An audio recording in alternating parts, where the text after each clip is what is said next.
Hi, Steve Arterburn here for New Life, and I want to talk to you about pornography and the damage it does, and a discovery that Fred Stoker and I didn't know about back when we wrote Every Man's Battle about 25 years ago.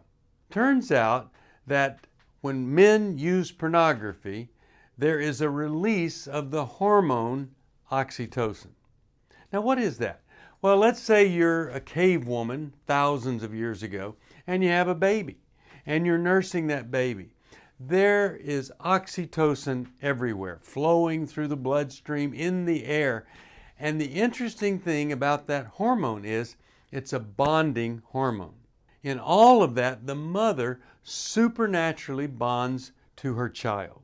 It's so wonderful to see it happen. But not only does she get bonded to the child, she becomes aggressive toward anything that she thinks is a threat to this baby that she's bonded to. So the saber-toothed lion or whatever they are out in the front of the cave that she hears, she puts down the baby, puts it in a safe place, goes out there and kills the lion because she doesn't want it getting into the cave, destroying the child that she's bonded to.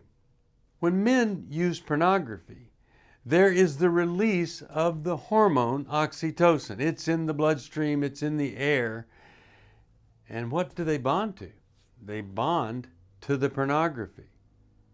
Men become bonded more to the pornography than to their own wife. And then, just like the cave woman, bonded to pornography and aggression toward anything that's a threat. Well, what's a threat? The wife. If she finds out, I lose what I'm bonded to. So it solved a mystery as to why a man who loves his wife so much uses pornography and then all of a sudden doesn't understand, why do I hate her?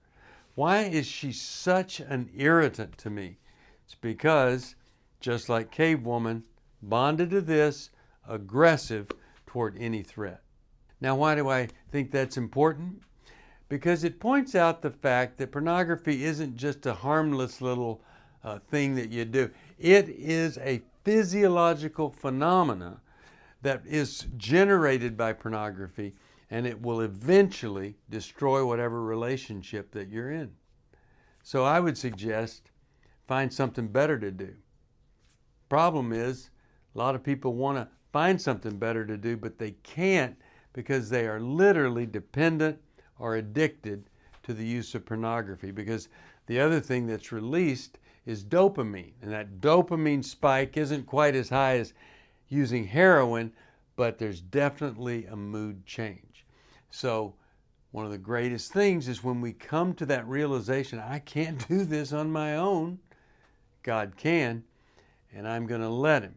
And when I let God help me, I have to invite other people into my life, because that's how God will help me, through the relationship, the redemptive relationship that I'm going to have with other people. That's my take on pornography, bonding, and the damage that can be done if it's an habitual use, or maybe even, for some, the first time it all begins to go downhill. God bless you. Thank you for listening.